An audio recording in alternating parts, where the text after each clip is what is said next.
Kerala administrative service government ഒരു prestigious project ആയിട്ട് ഏറ്റെടുത്തിരിക്കുന്ന ഒരു കേരള PSC പരീക്ഷയാണ്. എനിക്ക് തോന്നുന്നു PSCയുടെ ചരിത്രത്തിൽ ആദ്യമായിട്ടായിരിക്കും ഇത്ര ആദ്യ നോട്ടിഫിക്കേഷൻ വരും, അല്ലെങ്കിൽ ഫെബ്രുവരി 2026 പർട്ടിക്കുലർ ഡേറ്റിനുള്ളിൽ തന്നെ റാങ്ക് ലിസ്റ്റ് ഇടും. പ്രിലിംസ് ഡേറ്റ്, മെയിൻസ് ഡേറ്റ് ഒക്കെ കൃത്യമായി പബ്ലിഷ് ചെയ്ത് വളരെ സ്ട്രക്ചേർഡ് ആയി ഒരു പരീക്ഷയുടെ കാര്യങ്ങൾ പ്രഖ്യാപിക്കുന്നു. കാര്യം കേരള ബ്യൂറോക്രസിക്ക് നിലനിൽക്കണമെങ്കിൽ ഇതുപോലെ കേരള അഡ്മിനിസ്ട്രേറ്റീവ് സർവീസിന് ഒരു കേഡർ ഉണ്ടായേ പറ്റുള്ളൂ. മറ്റ് സംസ്ഥാനങ്ങളിൽ സെയിം അവസ്ഥയാണ്. അതുകൊണ്ട് തന്നെ ഇതിന്റെ വേക്കൻസിയെ പറ്റി ആലോചിച്ച് നിങ്ങൾ സമയം കളയാതെ നല്ല വേക്കൻസി കാണുമെന്ന് തന്നെയാണ് പ്രതീക്ഷിക്കുന്നത്. ഞാൻ ഈ വീഡിയോയിൽ പറയുന്ന 5 പ്രധാനപ്പെട്ട കാര്യങ്ങൾ, 5 രഹസ്യ മാർഗങ്ങൾ ഉപയോഗിച്ച് നിങ്ങൾ തയ്യാറെടുപ്പ് നടത്തുക. ബിക്കോസ് കുടം കമഴ്ത്തി വെച്ച് വെള്ളം ഒഴിച്ചിട്ട് ഒരു കാര്യമില്ല.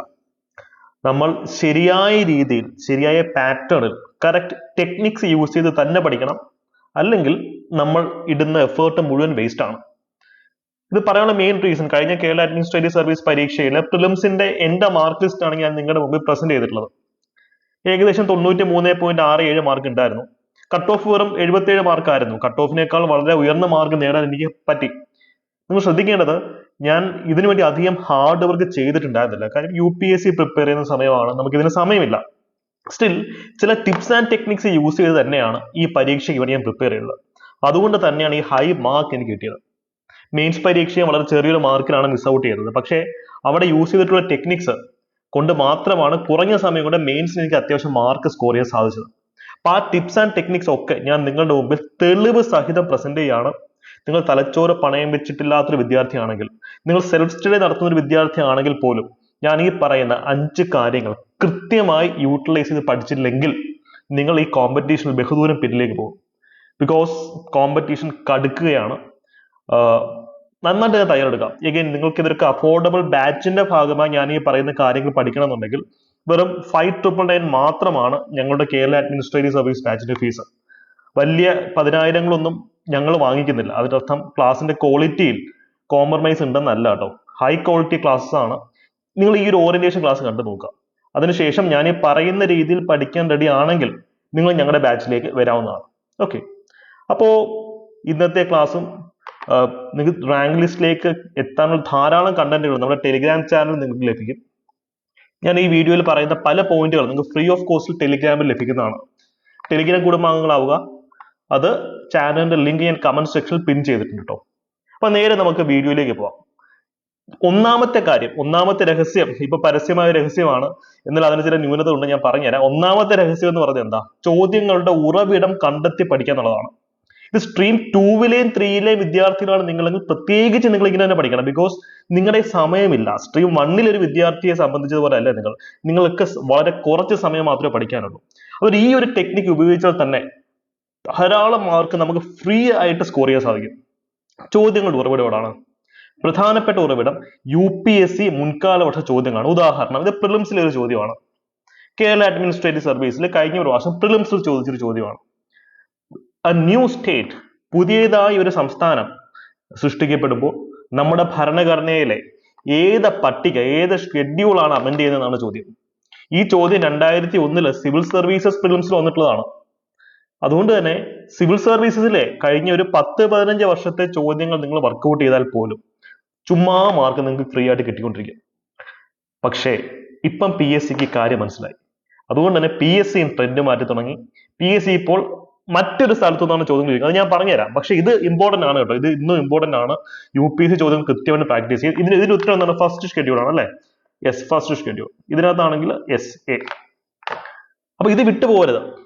ഇപ്പൊ പ്രിലിംസിനകത്ത് ഇതുപോലെ ധാരാളം ചോദ്യങ്ങൾ വന്നിട്ടുണ്ട്. മെയിൻസ് നമുക്ക് നോക്കില്ല. മെയിൻസിലെ ചോദ്യങ്ങൾ നോക്കിയാലോ. കഴിഞ്ഞ കേരള അഡ്മിനിസ്ട്രേറ്റീവ് സർവീസിലെ മെയിൻസിലെ ക്വസ്റ്റ്യൻസ് ആണത്. ഒരു ചോദ്യം എന്തായിരുന്നു? ഭരണഘടന, കോൺസ്റ്റിറ്റ്യൂഷന്റെ നിർവചനം, ഡെഫിനിഷൻ എന്ത്? ഇതൊക്കെ 2007 സിവിൽ സർവീസസിൽ ചോദിച്ചിട്ടുള്ളതാണ്. What is a constitution? Definition ആണ് ചോദിച്ചിട്ടുള്ളത്. What are the main source of the constitution? ഇതായിരിക്കും ഈ വർഷം ചോദിക്കാൻ പോകാൻ സാധ്യതയുള്ളത്. അപ്പൊ ചോദ്യങ്ങൾ പ്രെഡിക്ട് ചെയ്യാൻ വളരെ ഈസിയാണ്. ഇപ്പോൾ നിങ്ങൾ കാര്യം മനസ്സിലാക്കുക. അപ്പൊ കേരള അഡ്മിനിസ്ട്രേറ്റീവ് സർവീസ് ചോദിക്കുന്ന മറ്റൊരു ചോദ്യമാണിത്. നമ്മുടെ directive principles of state policy അല്ലെ, മാർഗനിർദ്ദേശക തത്വങ്ങൾ, അതിന്റെ സ്കോപ്പ്, അതിന്റെ പ്രാധാന്യം എന്താണെന്നാണ് ഈ KAS ചോദ്യം. ഇതേ ചോദ്യം 1999 സിവിൽ സർവീസസിൽ ചോദിച്ചിട്ടുള്ളത്. എന്താണ് DPSPയുടെ പ്രാധാന്യം?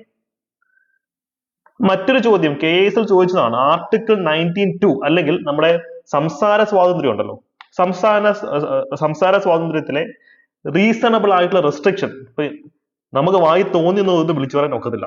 സംസാര സ്വാതന്ത്ര്യം എന്ന് വെച്ച് കഴിഞ്ഞാൽ ചില പരിമിതികൾ അതിനുണ്ട്. ആരെയും കയറി തെറിവറിയാൻ ഒക്കത്തില്ല, അല്ലെങ്കിൽ ദേശവിരുദ്ധമായിട്ട് സംസാരിക്കാൻ ഒക്കത്തില്ല. അതൊക്കെയാണ് അതിനകത്ത് വരുന്നത്. അപ്പൊ ഇതാണ് ആർട്ടിക്കിൾ 19(2) വരുന്നത്. ഇതേ ചോദ്യം എത്ര പ്രാവശ്യം സിവിൽ സർവീസസിൽ വന്നിട്ടുള്ളതെന്ന് അറിയോ? അതുകൊണ്ടാണ് ഞാൻ പറയുന്നത് സിവിൽ സർവീസ് നിലവാരത്തിൽ തന്നെ പഠിക്കണം. നമുക്ക് ഫ്രീ ആയി മാർക്കുകൾ ഇങ്ങനെ കിട്ടിക്കൊണ്ടിരിക്കും. പക്ഷെ ഇപ്പം PSC കാര്യം മനസ്സിലായതുകൊണ്ട് PSC മറ്റൊരു ട്രാക്കിലേക്ക് പോയിക്കൊണ്ടിരിക്കുകയാണ്.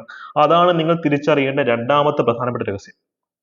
മറ്റ് സംസ്ഥാനങ്ങളിലെ PSC ചോദ്യപേപ്പർ.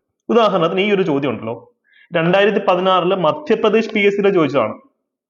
അതുകൊണ്ട് തന്നെ മധ്യപ്രദേശ്, ഉത്തർപ്രദേശ്, ഹരിയാന, തമിഴ്നാട്, കർണാടക, ആന്ധ്ര, ഗുജറാത്ത് പോലുള്ള PSCകളിലെ ചോദ്യപേപ്പറുകൾ വിശകലനം ചെയ്യുക. നമ്മുടെ സിലബസിൽ പറഞ്ഞിട്ടുള്ള കാര്യങ്ങൾ അവിടെയും ഉണ്ട്. അവിടെ നിന്ന് ചോദിച്ചിട്ടുള്ള ചോദ്യങ്ങൾ നമുക്ക് ഇവിടെ ധാരാളം വരുന്നുണ്ട്. ഇത് നിങ്ങൾക്ക് ഫ്രീ ആയിട്ട് നമ്മുടെ ടെലിഗ്രാം ചാനലിൽ കിട്ടും. ടെലിഗ്രാം ചാനലിൽ ഡെയിലി രാവിലെ ഞങ്ങൾ ഫ്രീ മോക്ക് ടെസ്റ്റ് കൊടുക്കുന്നുണ്ട്. അതിൽ കേരള PSCയിലെ മറ്റ് സംസ്ഥാനങ്ങളിലെ PSCകളിലെയും ചോദ്യങ്ങൾ റിസർച്ച് ടീം കണ്ടെത്തി കൃത്യമായി നിങ്ങൾക്ക് അവിടെ പരിശീലനം തരുന്നുണ്ട്. യൂട്ടിലൈസ് ചെയ്യാം. ചാനലിന്റെ ടെലിഗ്രാം ചാനൽ ലിങ്ക് ഞാൻ കമന്റ് സെക്ഷനിൽ പിൻ ചെയ്തിട്ടുണ്ട്. അപ്പോ UPSCയിൽ നിന്ന് ചോദ്യങ്ങൾ PSC അടിച്ചു മാറ്റുന്നു എന്ന് ഒരു വർഷം മുമ്പ് ഞാൻ പറഞ്ഞു, 1.5 വർഷം മുമ്പ് പറഞ്ഞപ്പോൾ എല്ലാവരും എന്നെ വിമർശിച്ചു. ഇപ്പൊ എല്ലാവരും അത് അനുകരിച്ച് പറയുകയാണ്. പക്ഷെ ഇപ്പൊ ഞാൻ മാറ്റി പറയുകയാണ്. കാര്യം PSC മാറുന്നു, PSCയുടെ പൾസ് മാറുന്നു, അതനുസരിച്ച് നമ്മൾ മാറണം. ഇപ്പൊ ഞാൻ പറയുന്നു അതർ സ്റ്റേറ്റ് PSCയിൽ നിന്നും ചോദ്യങ്ങൾ വരും. ഇപ്പൊ ഞാൻ വിമർശനം കേൾക്കുന്നുണ്ട്, സാരമില്ല. ഒരു വർഷം കഴിഞ്ഞ് നമ്മളെ വിമർശിക്കുന്ന ആൾക്കാർ തന്നെ ഇത് ഏറ്റുപാടും, സാരമില്ല. അപ്പോ പൾസ് അറിഞ്ഞ് പഠിക്കുക. PSCയുടെ പരീക്ഷകൾ ഒരു ഓർഗാനിക് നേച്ചർ, മനുഷ്യന്മാർ മാറില്ലേ, മനുഷ്യന്മാർ വളരില്ലേ, അതുപോലെ തന്നെയാണ് എക്സാംസും. അതിനും കാലത്തിനനുസരിച്ചുള്ള മാറ്റം ഉണ്ടാവും. ആ മാറ്റത്തിനനുസരിച്ച് നമുക്ക് മാറാൻ സാധിക്കും. അത് വലിയ പാടുള്ള ഒരു കാര്യമാണ്. മനസ്സുണ്ടായാൽ മാത്രം മതി. ബിക്കോസ് വലിയ ബുദ്ധിജീവികളൊന്നും അല്ല ഈ പരീക്ഷ ക്ലിയർ ചെയ്യുന്നത്. നിങ്ങളെപ്പോലെ സാധാരണ പച്ചയായ മനുഷ്യന് മാത്രമാണ്. അപ്പൊ രണ്ട് പ്രധാനപ്പെട്ട കാര്യങ്ങൾ നിങ്ങൾക്ക് മനസ്സിലാവുന്നുണ്ട്. ഇനി മൂന്നാമത്തെ ഒരു കാര്യം, അത് കുറച്ച് കാര്യങ്ങളുടെ സംഗ്രഹമാണ്. നിങ്ങൾ ഇവിടെ മനസ്സിലാക്കേണ്ട ഒരു പ്രധാനപ്പെട്ട കാര്യം എന്ന് വെച്ച് കഴിഞ്ഞാൽ, കേരള PSC ഇപ്പൊ നിലവിൽ നടത്തുന്ന ഡിഗ്രി ലെവലിലെ ഏറ്റവും ഈസി പരീക്ഷ KAS ആണ്. നിങ്ങൾ ലോജിക്കലി ഒന്ന് ആലോചിച്ച് നോക്കുക. KAS പരീക്ഷയ്ക്ക് സിലബസിൽ ഒരു മാറ്റവും ഇല്ല എന്ന് PSC പറഞ്ഞിട്ടുണ്ട്. ഇവിടെ സെക്രട്ടേറിയറ്റ് അസിസ്റ്റന്റിന്റെ സബ് ഇൻസ്പെക്ടറിന്റെയും സഹിത സിലബസ് മാറിയിട്ടിരിക്കുകയാണ്, സ്പെഷ്യൽ ടോപ്പിക്സ് വന്നിട്ട്. പക്ഷെ KAS സിലബസിൽ ഒരു മാറ്റവും ഇല്ല. പ്രിലിംസിൽ 2 പേപ്പർ, മെയിൻസിൽ 3 paper. Prelims objective, mains descriptive. Syllabus പഴയത് തന്നെ. സ്പെഷ്യൽ ടോപ്പിക്സ് ഇല്ലേ ഇല്ല. സ്പെഷ്യൽ ടോപ്പിക്സ് എന്ന് പറയുമ്പോൾ ചില ഏരിയാസ് സ്പെഷ്യൽ ടോപ്പിക്സിൽ തോന്നുമെങ്കിലും വളരെ എളുപ്പത്തിൽ പഠിക്കാവുന്ന മേഖലകളാണ്. ഇപ്പൊ സബ് ഇൻസ്പെക്ടർ ഓഫ് പോലീസിനെ പഠിക്കുന്നത് അത്ര ബുദ്ധിമുട്ടില്ല KAS പഠിക്കാൻ. അല്ലെങ്കിൽ സെക്രട്ടേറിയറ്റ് അസിസ്റ്റന്റിനെ പഠിക്കുന്ന അത്ര വോളിയം KAS എന്ന് പറയുന്ന ഈ പരീക്ഷയ്ക്ക് ഇല്ല. നിങ്ങൾ സിലബസ് എടുത്ത് വെച്ച് നോക്കുക. ഡിസ്ക്രിപ്റ്റീവ് പേപ്പറിന് ഒരു പ്രത്യേക പരിശീലനം വേണം, അതൊക്കെ നമുക്ക് സെറ്റ് ആക്കാവുന്നേ ഉള്ളൂ. പക്ഷെ സ്പെഷ്യൽ ടോപ്പിക്സ് ഇല്ല, സിലബസിൽ മാറ്റമില്ല. അപ്പൊ ഏറ്റവും ഈസി ആയിട്ട് പെട്ടെന്ന് പഠിച്ചു തീർക്കാൻ പറ്റുന്ന ഡിഗ്രി ലെവൽ സിലബസ് PSCയിൽ നിലവിലുള്ളത് KASലാണ്. ഈസിയാണ്. അതുകൊണ്ട് തന്നെ KAS പഠിക്കാൻ ഈസിയാണ്. പക്ഷെ ബഹുഭൂരിപക്ഷം ആൾക്കാരും പേടിച്ച് മാറി നിൽക്കുകയാണ്. കാര്യം എപ്പോഴും നമ്മൾ പറയും അകൽച്ചയാണ് ഭയത്തിന് ആധാരം എന്ന് പറഞ്ഞാൽ, അടുത്ത് വന്ന് നോക്കി കാര്യങ്ങൾ മനസ്സിലാക്കി കഴിഞ്ഞാൽ ഇത് അത്ര വലിയ സംഭവം അല്ലെന്ന് മനസ്സിലാവും. അങ്ങനെ മനസ്സിലാക്കുന്നവരാണ് റാങ്ക് ലിസ്റ്റിലേക്ക് എത്തുന്നത്. പേടിച്ച് മാറി നിൽക്കുകയാണെങ്കിൽ നിങ്ങൾ എല്ലാത്തിലും ജീവിതത്തിൽ പേടിച്ച് മാറിയിരിക്കത്തേ ഉള്ളൂ. അത് പരീക്ഷയിലാണെങ്കിലും ജീവിതത്തിലെ മറ്റു കാര്യങ്ങളിലാണെങ്കിലും. ചങ്കൂറ്റത്തോടെ നട്ടെല്ല് വിരിച്ച് ശ്രമിച്ചു നോക്കാം. അപ്പൊ അതാണ് ഞാൻ ഈസി ടു സ്റ്റഡിയാണ്. KAS എന്തോ വലിയ സംഭവമാണ്, ഒരു ബാലികേറ മലയാണെന്നുള്ള മിഥ്യാധാരണ മാറ്റുക. അതാണ് ഞാൻ പറഞ്ഞത്. തലച്ചോറ് പണയം വെച്ച് ചിന്തിക്കുകയാണെങ്കിൽ, ഓക്കെ, തൊട്ടപ്പുറത്തെ ചായക്കടയിലെ ചേട്ടൻ പറയാണ് KAS ഒക്കെ വലിയ പാടാണ്, അല്ലെങ്കിൽ നിങ്ങളുടെ ഒരു സുഹൃത്ത് പറയാണ് KAS ഒന്നും പഠിച്ചേ കിട്ടത്തില്ല, വലിയ സിലബസാണ്. അത് പറയുന്നത് കള്ളമാണ്, അല്ലെങ്കിൽ തെറ്റാണ്, മണ്ടത്തരമാണ്. ബിക്കോസ് നിങ്ങൾ സെക്രട്ടേറിയറ്റ് അസിസ്റ്റന്റിന്റെ സിലബസും KASന്റെ സിലബസും അടുത്തടുത്ത് വെച്ച് നോക്കുക. KASന് ഡിസ്ക്രിപ്റ്റീവ് ഉണ്ട്, ഡിസ്ക്രിപ്റ്റീവ് ആണ് എളുപ്പം. ഞാൻ തൊട്ട് മുമ്പേ കാണിച്ച ഡിസ്ക്രിപ്റ്റീവ് ചോദ്യങ്ങൾ പ്രിഡിക്ട് ചെയ്യാനാണ് എളുപ്പം. പക്ഷെ സെക്രട്ടേറിയറ്റിന് അത്ര സ്പെഷ്യൽ ടോപ്പിക്സോ അത്ര വോളിയമോ KASന് ഇല്ല. വളരെ ലളിതമായിട്ടുള്ള ഈസി ആയിട്ട് പഠിക്കുന്ന സിലബസ് ആണ് കേരള അഡ്മിനിസ്ട്രേറ്റീവ് സർവീസിനുള്ളത്. സ്ട്രീം 2-ലും 3-ലും ഉള്ള ആൾക്കാർ ഇത് പ്രത്യേകം ശ്രദ്ധിക്കുക, നോട്ട് ചെയ്യുക. ഇത് നിങ്ങൾക്ക് കട്ട് ഓഫ് കുറവായിരിക്കും. ഒന്ന് മനസ്സ് വെച്ച് പഠിക്കുകയാണെന്നുണ്ടെങ്കിൽ ഇതൊക്കെ അടിച്ചെടുക്കാവുന്നേ ഉള്ളൂ. ഇവിടെ മലയാളത്തിൽ ഈ വർഷം ചോദ്യങ്ങൾ കാണുമെന്ന് പറഞ്ഞിട്ടുണ്ട്. കഴിഞ്ഞ പ്രാവശ്യം മലയാളത്തിൽ ചോദ്യങ്ങൾ ഉണ്ടായിരുന്നില്ല. പക്ഷേ ഈ വർഷം മലയാളത്തിൽ ചോദ്യങ്ങൾ, മലയാളം മീഡിയം സ്റ്റുഡൻസിന് കുറച്ചും കൂടെ ഫേവറബിൾ ആണത്. പക്ഷെ ഇംഗ്ലീഷിൽ തന്നെ പരിശീലിക്കുക. ചിലപ്പം ഈ നീതി ആയോഗിന് ചിന്താ നന്ദി, തിങ്ക് ടാങ്ക് എന്നൊക്കെ തരുന്ന പോലെ മണ്ടത്തരം പിടിച്ചിട്ടുള്ള കാര്യങ്ങൾ തന്നിരിക്കും ട്രാൻസ്ലേഷനകത്ത്. പക്ഷെ ഇംഗ്ലീഷ് ചോദ്യങ്ങൾ തന്നെ പരിശീലിക്കുക. എന്നാലും മലയാളം ചോദ്യങ്ങൾ ഉണ്ടെങ്കിൽ ചിലപ്പം ഒന്ന് വായിച്ചു നോക്കി അർത്ഥം മനസ്സിലാക്കാൻ എളുപ്പമായിരിക്കും. അതുകൊണ്ട് ഇത് നമുക്കൊരു ആശ്വാസമാണ്, മലയാളം ക്വസ്റ്റ്യൻസ് ഉണ്ട്. അപ്പൊ ഈ കാര്യങ്ങൾ നിങ്ങൾ മനസ്സിലാക്കണം. 3 പ്രധാനപ്പെട്ട കാര്യങ്ങളാണ് നമ്മൾ ചർച്ച ചെയ്തത്.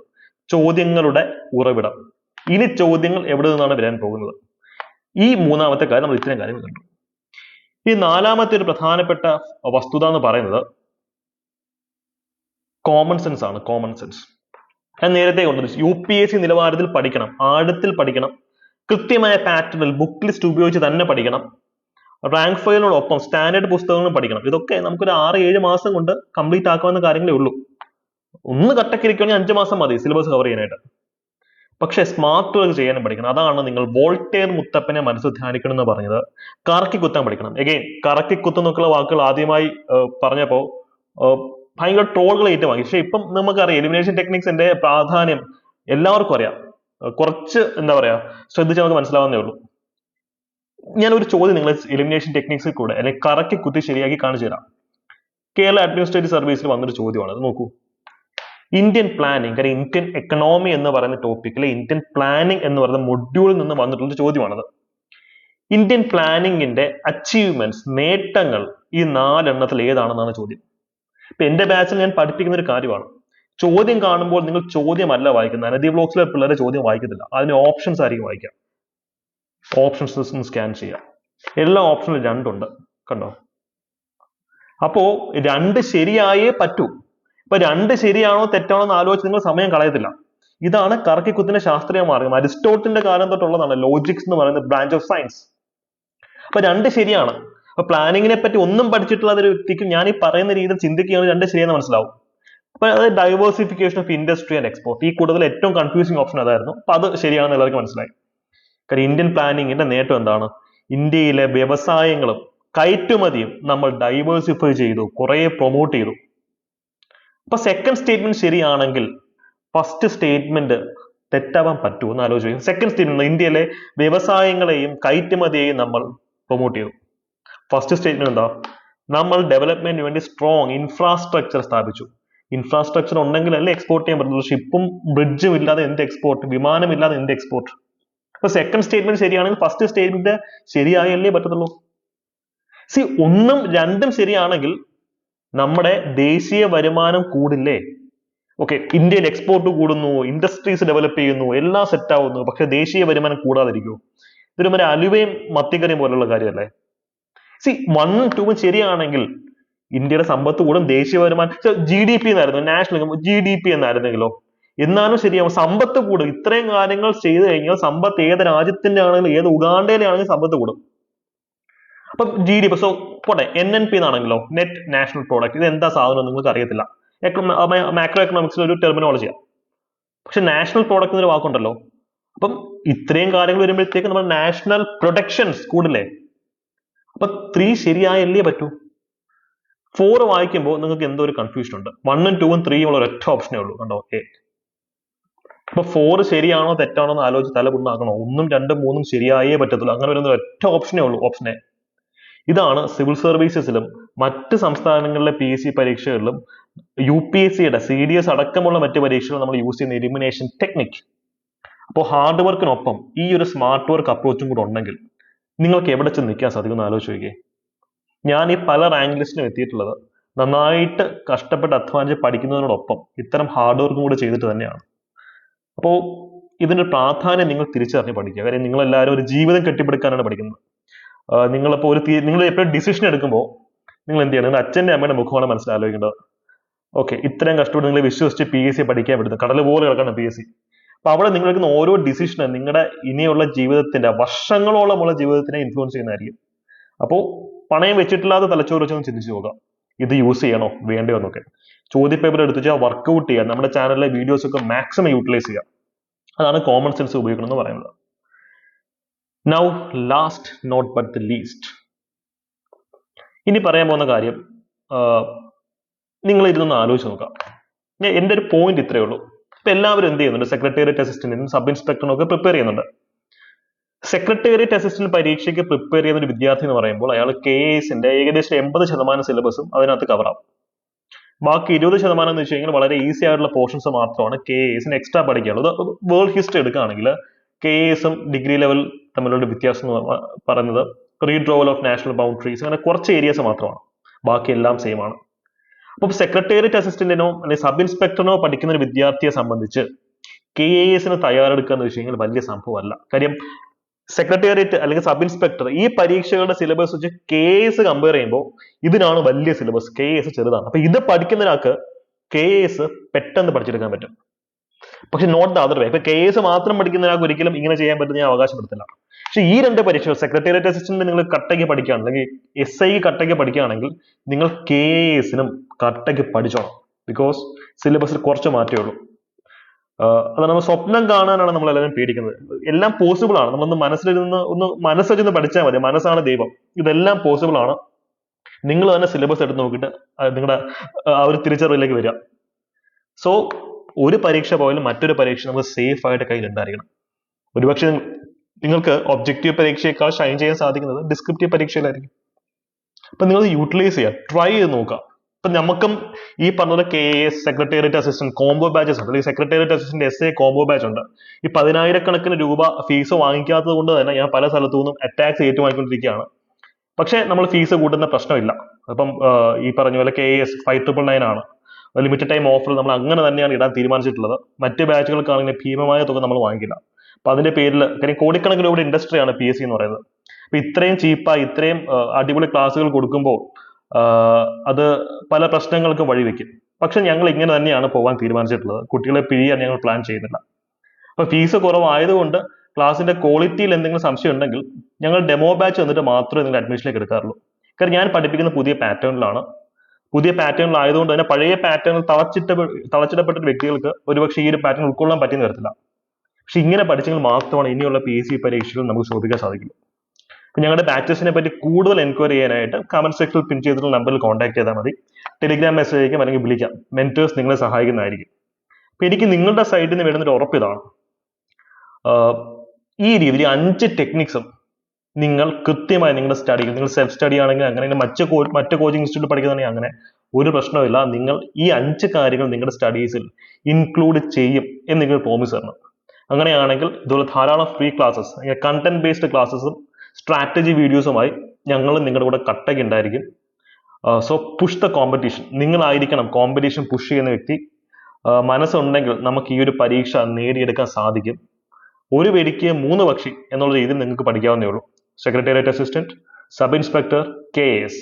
അല്ല, നിങ്ങൾ സ്ട്രീം 2, 3 ഒക്കെ ഉള്ള ഗവൺമെന്റ് എംപ്ലോയി ആണെന്നുണ്ടെങ്കിൽ നിങ്ങൾ KAS നിർബന്ധമായും ട്രൈ ചെയ്യണം.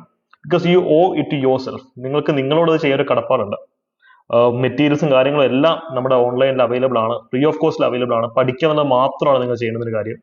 അപ്പൊ അടുത്ത ടോപ്പിക് അല്ലെങ്കിൽ ഏത് ടോപ്പിക്കിലാണ് നിങ്ങൾക്ക് ഇനി വീഡിയോ വേണ്ടത് എന്നുള്ളത് കമന്റ് സെക്ഷനിൽ പറയാട്ടോ. അപ്പൊ ഈ ടെക്നിക്സ് നിങ്ങൾ സ്റ്റഡീസിൽ യൂട്ടിലൈസ് ചെയ്യുന്ന ഒരു കാര്യം കമന്റ് സെക്ഷനിൽ നിങ്ങൾ എനിക്ക് ഉറപ്പ് തരണം. എന്നാൽ മാത്രമാണ് കൂടുതൽ വീഡിയോസ് ചെയ്യേണ്ട എനർജി എനിക്ക് ലഭിക്കാം. അപ്പോൾ all the best. Thank you. By.